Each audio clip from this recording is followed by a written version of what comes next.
une arme qui peut scier.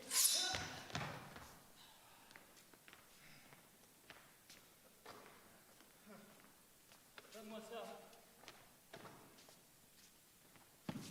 Dépêche-toi.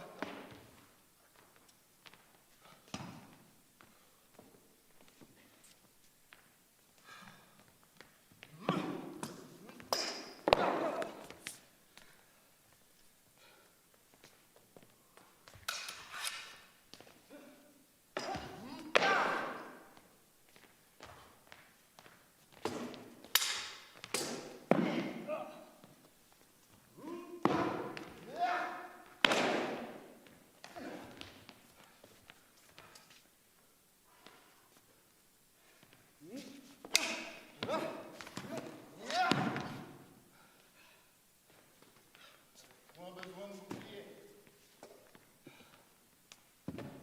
Tiens-moi ça. Et donne-moi celle-là.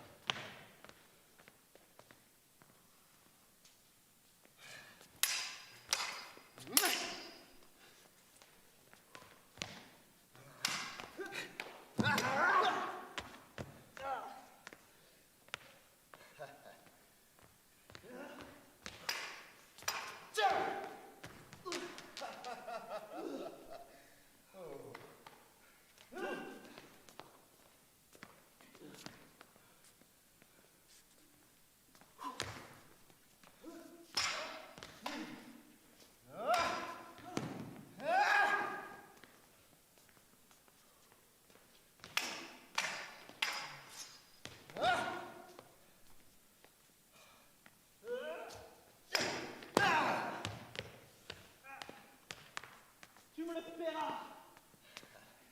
On verra bien.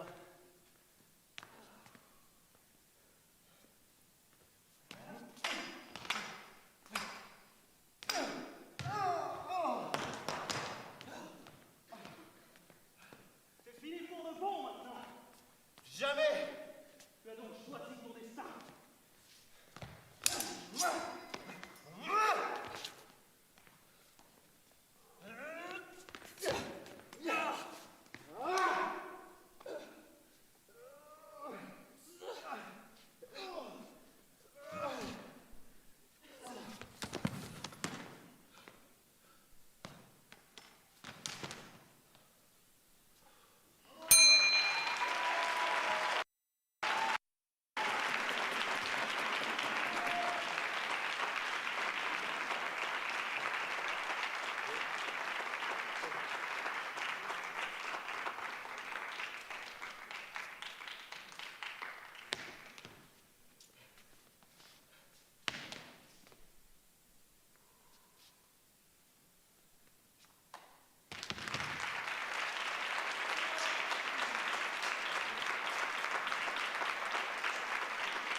Bonjour, bienvenue, il est très tôt le matin, j'espère que vous allez bien, bienvenue du coup sur le live officiel des championnats de France d'escrime artistique, un événement que beaucoup attendaient.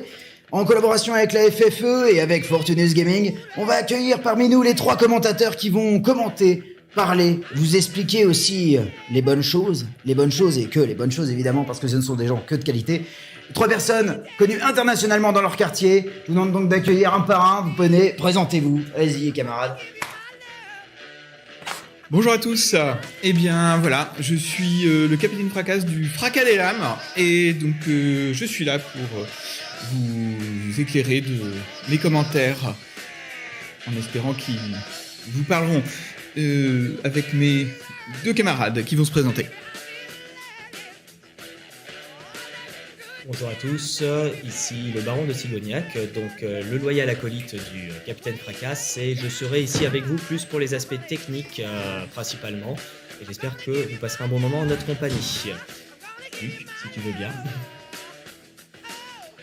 Bonjour tout le monde, on m'appelle communément le Duc, je suis la personne qui s'occupe de la page Escrime Artistique France, page Facebook.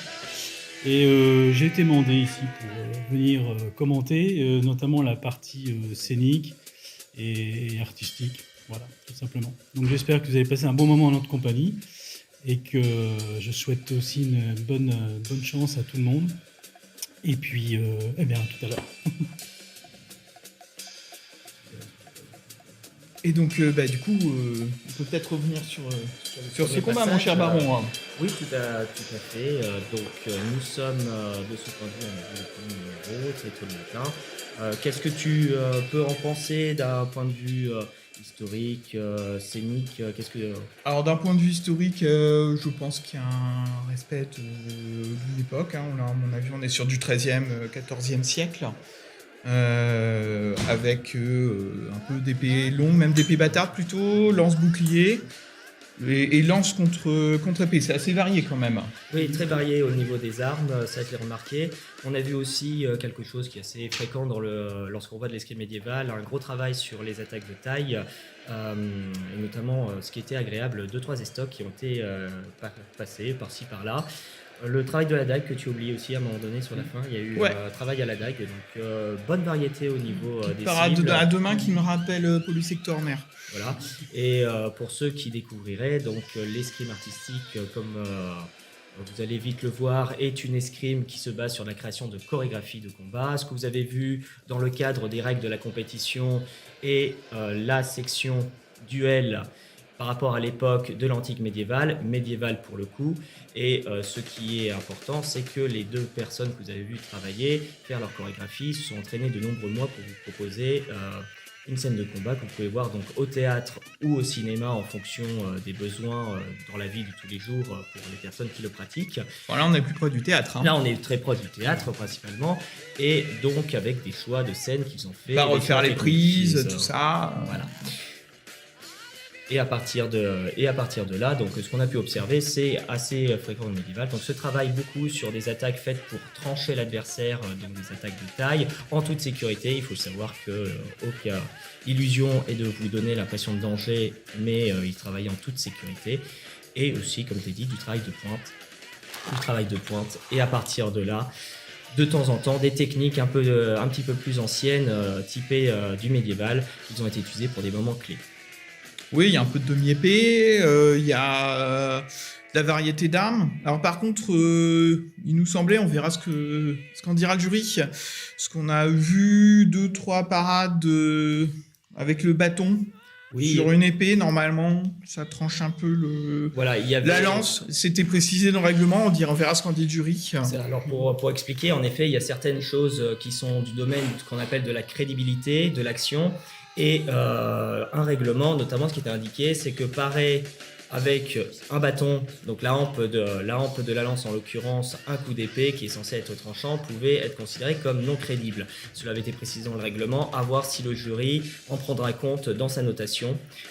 C'est à leur discrétion, et d'ailleurs sachez que nous avons 6 membres de jury totalement compétents dans leur art et qui nous garantissent normalement une note des plus justes pour tous les participants. Et qui notent indépendamment dans l'ensemble. C'est comme le patinage artistique, comme la gymnastique. Chaque jury fait sa notation et alors ils se concertent un tout petit peu, mais dans l'ensemble ils font surtout leur notation. Bien, le prochain numéro va commencer. Nous souhaitons un bon spectacle.